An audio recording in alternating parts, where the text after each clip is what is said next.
Hi అండి, అందరికీ నమస్కారం. ఈరోజు మనం వృషభ రాశి వారి గురించి తెలుసుకుందాం. వృషభ రాశి వారి గురించి కొన్ని ఆసక్తికరమైన అంశాలతో పాటుగా ఈ రాశివారు ఈ నెల అమావాస్యలోపు ఏ ప్రదేశాలకు వెళ్ళకూడదు, వెళ్ళటం వలన ఎటువంటి పరిణామాలు ఎదురవుతాయి అనే అంశాలను వివరంగా తెలుసుకుందాం. అలాగే మీరు ఏ దేవత ఆరాధన చేసుకోవాలో కూడా తెలుసుకుందాం. మీరు మాత్రం వీడియోని ఎక్కడ స్కిప్ చేయకుండా చివరి వరకు చూడండి. అప్పుడే మేము ఏం చెప్తున్నామో పూర్తిగా అర్థమవుతుంది. అలాగే వీడియో నచ్చినట్లయితే లైక్ చేసి మీ ఫ్రెండ్స్ అండ్ ఫ్యామిలీ మెంబర్స్కి ఈ వీడియోని షేర్ చేయండి. అలాగే మన ఛానల్ని ఫస్ట్ టైం కనుక చూస్తున్నట్లయితే ఇప్పుడే సబ్స్క్రైబ్ చేసుకొని పక్కనే ఉండే బెల్ ఐకాన్ని ఆల్ సెలెక్ట్ చేసుకుంటే మేము పెట్టే ఇలాంటి మంచి వీడియోస్ అనేవి అప్లోడ్ చేయగానే ముందుగా మీకు నోటిఫికేషన్ అనేది వస్తుంది. ఇక వివరాల్లోకి వెళ్తే ఈ రాశివారు ఏప్రిల్ 17 అమావాస్యలోపు పొరపాటున కూడా ఈ 3 ప్రదేశాలకు వెళ్ళకండి. వెళ్తే మాత్రం మీకు పెను ప్రమాదం అనేది పొంచి ఉంది. తర్వాత మీరు ఎంత బాధపడినా కూడా ఉపయోగం అనేది ఉండదు. తర్వాత మీరు మీ కుటుంబం అందరూ కూడా బాధపడాల్సినటువంటి పరిస్థితి అనేది వస్తుంది. కాబట్టి మీరు పొరపాటున కూడా ఈ ప్రదేశాలకు వెళ్ళటం చేయవద్దు. మీరు చేసుకున్న పూజల వలన మీకున్నటువంటి మంచి మనస్తత్వం వలన ఆ దైవం ఈ వీడియో మీకు కంటపడేలా చేస్తుంది. కాబట్టి ఏముందిలే అని చెప్పేసి మీరు అనుకుంటే మాత్రం తర్వాత ఏమనుకున్నా కూడా నెత్తి నోరు బాదుకున్నా మీకు ఎలాంటి ఉపయోగం అనేది ఉండదు. దైవం ఏంటంటే మనకు కొన్ని విషయాలు ఇలా ఏదో ఒక రూపంలో హెచ్చరిస్తూ ఉంటుంది. దైవ సంకేతాలను మనం గ్రహించాలి. గ్రహిస్తేనే మనం బాగుపడతాం. లేదంటే మాత్రం కొట్టిపడేసిన వాళ్ళు చాలామంది కూడా నరకం అనుభవించేవారు ఉన్నారు. కాబట్టి మీ మంచి కోసమే చెప్తున్నాను. ఆ వివరాలు ఏంటో ఇప్పుడు మనం వివరంగా తెలుసుకుందాం. వీడియో ఎక్కడా స్కిప్ చేయకుండా చివరి వరకు చూస్తేనే మీకు పూర్తిగా అర్థమవుతుంది. వీడియోలోకి వెళ్ళే ముందు మా చిన్న రిక్వెస్ట్ అండి, ఇంతకుముందు మన ఛానల్ని సబ్స్క్రైబ్ చేసుకోకపోతే వెంటనే సబ్స్క్రైబ్ చేసుకోండి. అలాగే గంట సింబల్ని క్లిక్ చేయండి. అప్పుడే మీకు మా వీడియో అనేది నోటిఫికేషన్ రూపంలో వస్తుంది. అలాగే జై సంతోషి మాత అని కామెంట్ చేయండి. ఈ రాశివారి జీవితాన్ని ఒక పుస్తకంతో పోలిస్తే అందులో ఆనందకరమైన పుటల కన్నా కన్నీళ్లతో తడిసిన పుటలే ఎక్కువగా కనిపిస్తూ ఉన్నాయి. వీరి ప్రయాణం పూలబాట కాదు, నిప్పుల మీద నడక లాంటిది.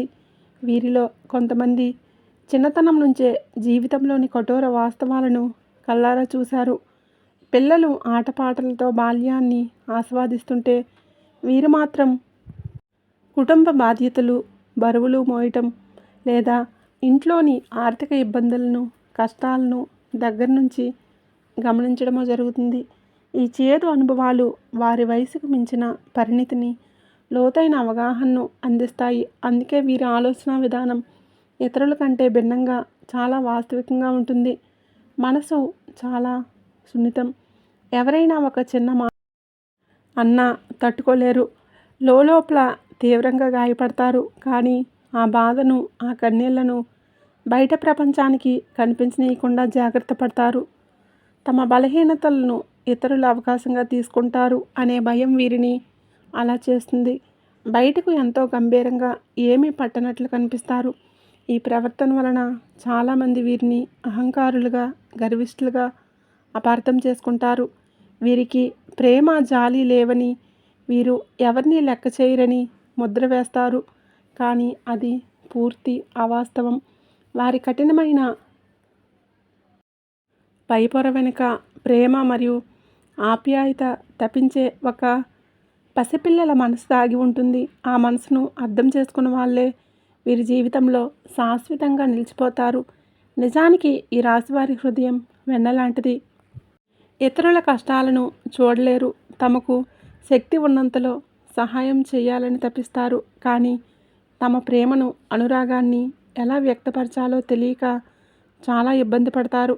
మాటల కంటే చేతలతోనే తమ ప్రేమను చూపిస్తారు. అందుకే వీరిని అర్థం చేసుకోవడానికి చాలా సమయం పడుతుంది. తమ చుట్టూ ఉన్న ప్రపంచంలోని కష్టాల నుంచి, మోసాల నుంచి తమను తాము కాపాడుకోవడానికి ఒక అదృశ్యమైన కవచాన్ని నిర్మించుకుంటారు. వీరి జీవితంలో అవమానాలు, నిందలు ఉంటాయి. చేయని తప్పులు కూడా బాధ్యత వహించాల్సిన పరిస్థితులు ఎన్నో ఎదురవుతాయి. ముఖ్యంగా ప్రాణంగా నమ్మిన స్నేహితులు, బంధువులే వీరిని వెన్నుపోటు పొడిచినప్పుడు మానసికంగా కుప్పకూలిపోతారు. ఆ ద్రోహం వీరిని కొన్ని సంవత్సరాల పాటు ఒక పీడకలలా వెంటాడుతుంది. ఆ బాధ నుంచి బయటపడడానికి చాలా సమయం తీసుకుంటారు. కానీ ఒకసారి బయటపడ్డాక మరింత బలమైన వ్యక్తిగా రూపాంతరం చెందుతారు. ఆ అవమానాలే వీరిలో ఒక తెలియని కసిని, పట్టుదలను రగిలిస్తాయి.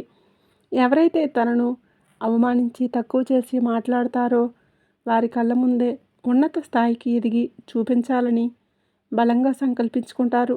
ఈ పట్టుదలే వారిని ముందుకు నడిపించే ఇంధనంగా పనిచేస్తుంది. వాటమిని అంగీకరించే స్వభావం వీరి రక్తంలోనే ఉండదు. గోడకు కొట్టిన బంతి ఎంత వేగంగా తిరిగి వస్తుందో, కష్టాలు ఎదురైనప్పుడు వీరు అంతకు రెట్టింపు వేగంతో, రెట్టింపు శక్తితో పైకి లేస్తారు. భూమాతకు ఉన్నంత సహనం, ఓర్పు వీరికి వారసత్వంగా వస్తాయి. అందుకే ఎంతటి పెను తుఫాను వచ్చినా వెంటనే కుప్పకూలిపోరు. మొదట పరిస్థితిని అన్ని కోణాల్లో నుంచి నిశ్చితంగా అంచనా వేస్తారు. సమస్య ఎక్కడ మొదలైంది, దానికి మూల కారణాలు ఏంటి, దాన్ని ఎలా శాశ్వతంగా పరిష్కరించాలి అని ఒక స్పష్టమైన ప్రణాళికలు తమ మనసులో గీసుకుంటారు. వీరిలో విశ్లేషణాత్మక నైపుణ్యం అద్భుతంగా ఉంటుంది. ఏ విషయాన్ని పైపైన చూడరు, దాని మూలాల్లోకి వెళ్ళి శోధిస్తారు. అందుకే వీరు తీసుకునే నిర్ణయాలు చాలా ఆచరణాత్మకంగా, దూరదృష్టితో కూడినవిగా ఉంటాయి. తాత్కాలిక ఉపశమనం కోసం కాకుండా శాశ్వతమైన పరిష్కారం కోసం మాత్రమే ప్రయత్నిస్తారు. ఈ లక్షణమే వీరిని నాయకులుగా నిలబెడుతుంది. వీరి సలహాలు విలువైనవిగా ఉంటాయి. కుట్రలు, కుతంత్రాలు వీరి జీవితంలో ఒక అంతర్భాగం. వీరి ఎదుగుదలను, వీరి సంతోషాన్ని చూసి వారవలేని శత్రువులు ఎప్పుడూ వీరి చుట్టూనే ఉంటారు. స్నేహితుల రూపంలో, బంధువుల రూపంలో వారు వెన్నుపోటు పడవడానికి ఎప్పుడూ సిద్ధంగా ఉంటారు. మొదట్లో ఇలాంటి వారిని చూసి ఆశ్చర్యపోయిన కాలక్రమేణా అనుభవాల ద్వారా ఎవరిని నమ్మాలి, ఎవరితో ఎంతవరకు ఉండాలి అనే విషయంలో ఒక స్పష్టతకు వస్తారు. వారి అనుభవాలే వీరికి అతిపెద్ద గురువులుగా మారి జీవిత పాఠాలను నేర్పిస్తాయి. వీరికి సహజంగానే ఒక ఆకర్షణ శక్తి ఉంటుంది. వీరికి అందం, కళలు, సంగీతం, మంచి ఆహారం, విలాసవంతమైన జీవితం అంటే చాలా ఇష్టం. తమ చుట్టూ ఉన్న ప్రపంచంలోని సౌందర్యాన్ని ఆస్వాదించడానికి, ప్రకృతితో మమేకం అవ్వడానికి ఇష్టపడతారు. వీరి అభిరుచులు చాలా ఉన్నతంగా ఉంటాయి. వీరి మాటల్లో, చేతల్లో ఒక తెలియని ఆకర్షణ ఉంటుంది. అందుకే ఇతరులు వీరి వైపు సులభంగా ఆకర్షితులవుతారు. వీరి మనస్తత్వం చాలా గొప్పది. కేవలం తాము, తమ కుటుంబం బాగుండాలని వీరు కోరుకోరు. తమ చుట్టూ ఉన్న ప్రతి ఒక్కరూ, ఈ సమాజంలో ఉన్న అందరూ సంతోషంగా ఉండాలని మనస్ఫూర్తిగా ఆకాంక్షిస్తారు. వీరు కలలో కూడా ఎవరికి హాని తలపెట్టాలని కోరుకోరు.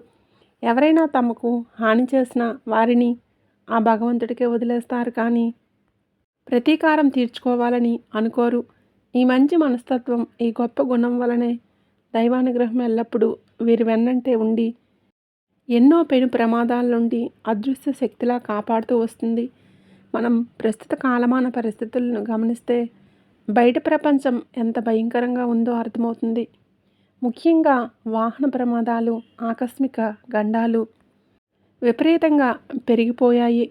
ప్రమాదం ఎటు నుంచి ఏ రూపంలో వస్తుందో ఎవరూ ఊహించలేకపోతున్నారు. మనం ఎంత జాగ్రత్తగా మన దారిలో మనం వెళ్తూ ఉన్నా ఎదుటివారి పొరపాటు వలన ప్రాణాల మీదకు వస్తున్న రోజులు ఇవి. ఇలాంటి క్లిష్ట పరిస్థితుల్లో ఇటువంటి పరిస్థితుల్లో మనం కేవలం మన జాగ్రత్తలనే కాకుండా దైవాన్ని కూడా నమ్ముకోవాలి. మీరు ఇంతకుముందు చేసుకున్న పుణ్యకార్యాలు, మీరు చేసిన దాన ధర్మాలు, అన్నిటికన్నా ముఖ్యంగా మీ స్వచ్ఛమైన మనసు కారణంగా ఆ దైవం కరుణించి ఈ హెచ్చరికను ఈ రూపంలో మీ కంట కనపడేలా చేస్తుంది. ఇది యాదృచ్ఛికం కాదు. ఇది పూర్తిగా దైవ సంకల్పం కాబట్టి ఇప్పుడు చెప్పబోయే ఈ విషయాలను అత్యంత శ్రద్ధగా ఆలకించి మీ జీవితంలోకి ఆహ్వానించుకోండి. మీ ప్రయాణాలను, మీ నిర్ణయాలను ఈ సూచనల ఆధారంగా మార్చుకోండి. ఈ రాశి వారికి ప్రయాణాలు చేయటం అంటే ఎంతో ఇష్టం.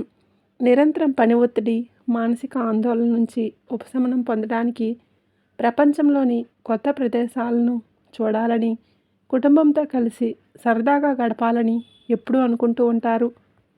ఖాళీ సమయం దొరికిందంటే చాలు పిల్లలను తీసుకొని పుణ్యక్షేత్రాలకో, పర్యాటక ప్రాంతానికో వెళ్ళాలని తహతహలాడుతూ ఉంటారు. మనసుకు కాస్త తేలికను, కొత్త ఉత్సాహాన్ని ఇస్తుంది. అయితే మీ ప్రయాణాలపై మీకున్న ఇష్టాన్ని ఈ కొన్ని రోజులు పక్కన పెట్టక తప్పదు. ముఖ్యంగా ఈ రాశివారు ఏప్రిల్ 17 అమావాస్యకు ముందు మీరు ఈ 3 రకాల ప్రదేశాలకు పొరపాటును కూడా వెళ్ళకూడదు. ఈ నియమాన్ని అతిక్రమిస్తే మీరు తీవ్రమైన ఇబ్బందులను ఎదుర్కోవడమే కాకుండా కొన్ని ప్రమాదకరమైన గండాలను కూడా ఎదుర్కోవాల్సి వస్తుంది.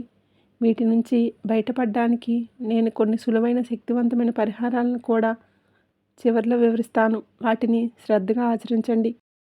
ఇక మీరు వెళ్ళకూడని ప్రదేశాల విషయానికి వస్తే, మొట్టమొదటిది మీకు ఏమాత్రం పరిచయం లేని, పూర్తిగా తెలియని ప్రాంతాలకు ప్రయాణాలు చేయవద్దు. మనలో చాలామందికి కొత్త విషయాలు నేర్చుకోవాలి అనే ఆసక్తి, కొత్త ప్రదేశాలు చూడాలి అనే కుతూహలం ఉంటాయి. ఇప్పుడు చూడకపోతే ఇంకెప్పుడు చూస్తాము అనే ఆలోచనలతో, ఎవరో చెప్పారని, అంతర్జాలాలలో చూశామని తెలియని ప్రాంతాలకు, అపరిచిత ప్రదేశాలకు వెళ్ళడానికి ప్రణాళికలు వేసుకుంటూ ఉంటారు. అలాంటి ప్రణాళికలు ఏవైనా ఉంటే దయచేసి వాటిని వెంటనే రద్దు చేసుకోండి. పలానా చోట బాగుంటుంది, అక్కడికి వెళ్తే కుటుంబం సంతోషిస్తుంది, మనసు ప్రశాంతంగా ఉంటుంది అని మీరు అనుకోవచ్చు. కానీ ప్రస్తుత గ్రహ సంచారం ప్రకారం అటువంటి ప్రయాణాలు మీకు తీవ్రమైన హానిని కలిగించే అవకాశం ఉంది. కొత్త విషయాలు నేర్చుకోవడం సంగతి అటుంచి మీరు ఊహించిన చిక్కుల్లో పడే ప్రమాదం ఉంటుంది. కాబట్టి తెలియని ప్రాంతాలకు ముఖ్యంగా ఒంటరిగా ప్రయాణించడం మానుకోండి. ఒకవేళ ఆ ప్రాంతంలో మీకు బాగా దగ్గర బంధువులు లేదా నమ్మకమైన స్నేహితులు ఉండి వారి సంరక్షణలో మీరు ఉండగలిగితే అప్పుడు అత్యంత అవసరం ఉంటే తప్ప అప్పుడు ఆలోచించండి.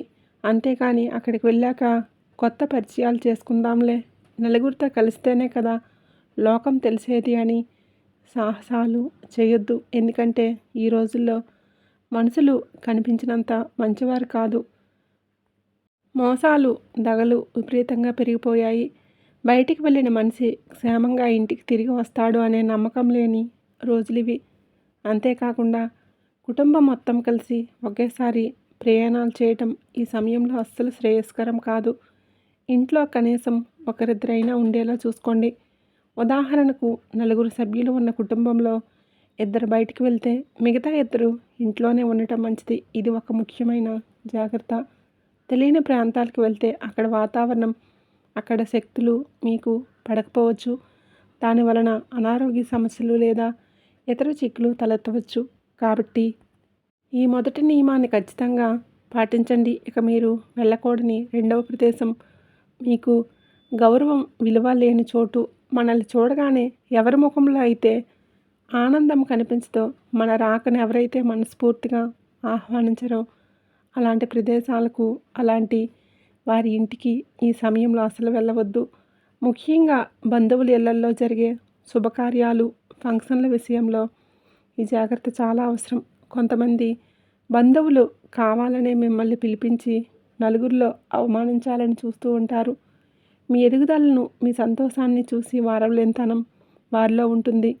మీ మాట, మీ ప్రవర్తన, మీ మంచి మనస్తత్వం వారికి కంటగింపుగా ఉంటాయి. ఈ రోజుల్లో మంచివారిని అమాయకులుగా, పిచ్చివాళ్ళుగా చూసే సమాజంలో మనం ఉన్నాము. అలాంటి వారు మిమ్మల్ని పిలిచి మాటలతో, చేతలతో మీ మనసును గాయపరచాలని ప్రయత్నిస్తారు. ఫలానా వారి ఇంటికి వెళ్తే మనకు అవమానం తప్పదు అని మీ అంతరాత్మకు ముందే తెలుస్తుంది. అలాంటి చోటికి అస్సలు వెళ్ళకండి.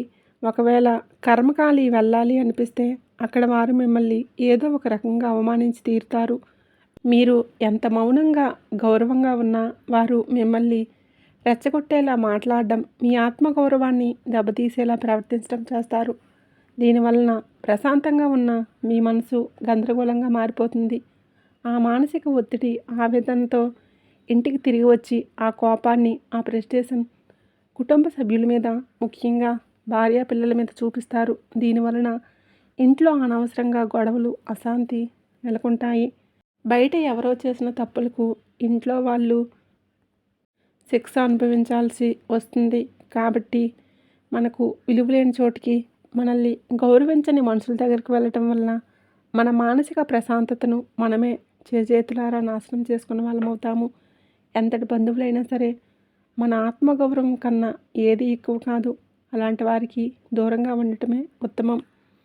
ఈ ఏప్రిల్ 17 అమావాస్యలోపు ఇది ఖచ్చితంగా పాటించండి. ఇక మీరు వెళ్ళకూడని మూడవ అత్యంత ముఖ్యమైన ప్రదేశం, మీరు నివసిస్తున్న ఊరి యొక్క సరిహద్దు దాటి వెళ్ళటం అంటే, మీరు ఒక గ్రామంలో, పట్టణంలో లేదా నగరంలో నివసిస్తుంటే ఆ ప్రదేశం యొక్క సరిహద్దులు దాటి ఇతర ప్రాంతాలకు ప్రయాణం చేయవద్దు. ముఖ్యంగా రాష్ట్రం విడిచి లేదా దేశం విడిచి వెళ్ళే ప్రయాణాలు ఏవైనా ఉంటే వాటిని తక్షణమే వాయిదా వేసుకోండి.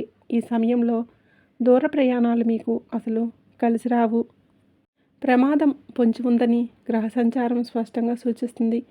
కొన్నిసార్లు అత్యవసరమైన పని తప్పనిసరిగా వెళ్ళాల్సిన పరిస్థితి అని మనకి అనిపించవచ్చు.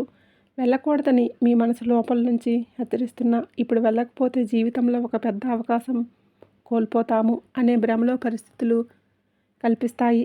ఉద్యోగానికి సంబంధించిన ఇంటర్వ్యూస్ కావచ్చు, ముఖ్యమైన వ్యాపార ఒప్పందాలు కావచ్చు, లేదా మరేదైనా కావచ్చు.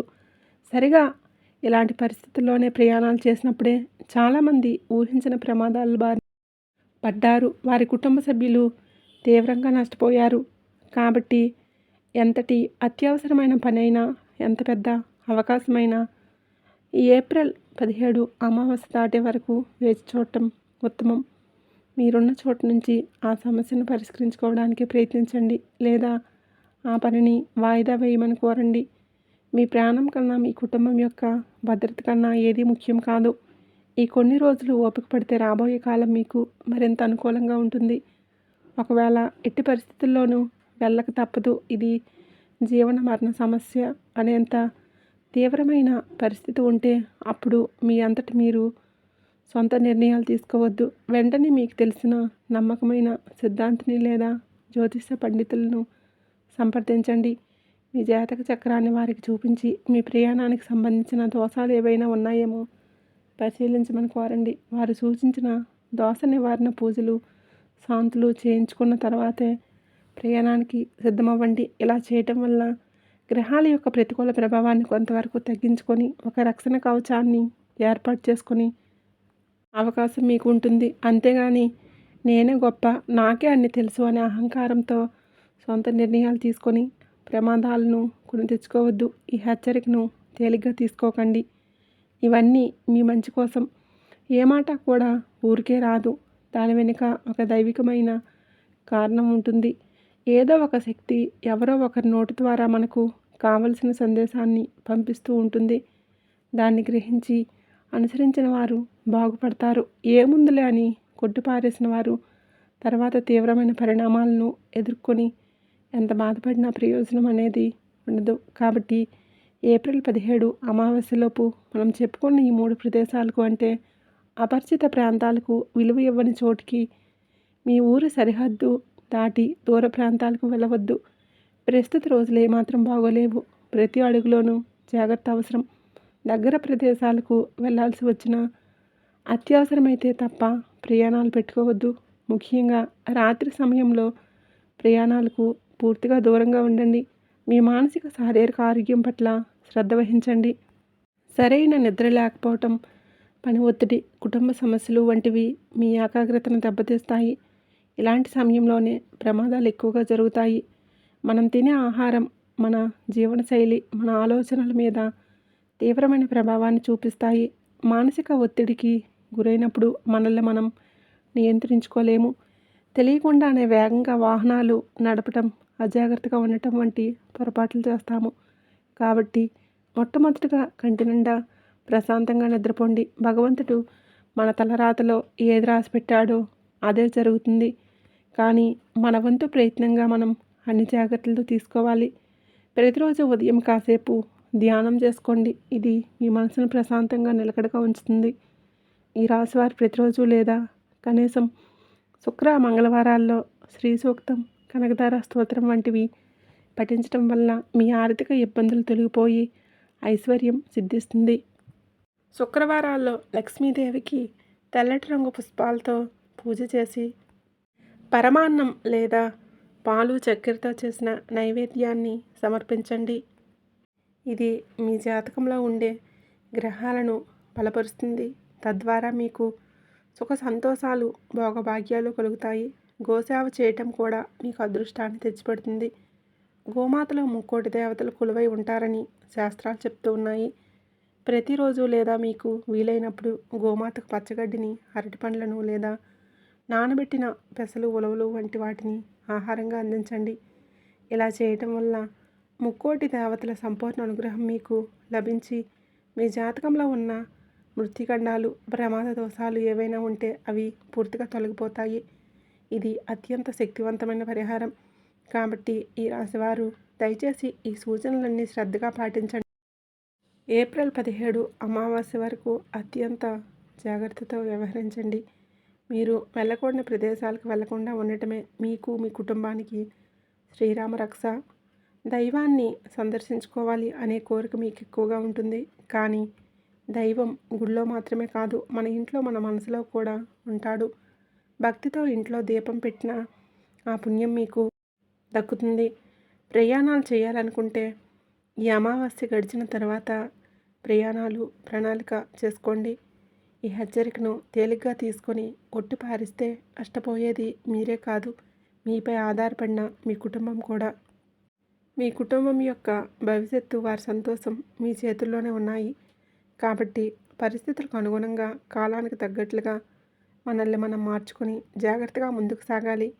ఈ వీడియో మీ జీవితానికి ఉపయోగపడుతుందని మనస్ఫూర్తిగా ఆశిస్తున్నాను. చూశారు కదండి. ఈ వీడియో కనుక మీకు నచ్చినట్లయితే ప్లీజ్ తప్పకుండా లైక్ చేసి మీ ఫ్రెండ్స్ అండ్ ఫ్యామిలీ మెంబర్స్కి షేర్ చేయండి. అలాగే జై సంతోషి మాత అని చిన్న కామెంట్ అయితే చేయండి.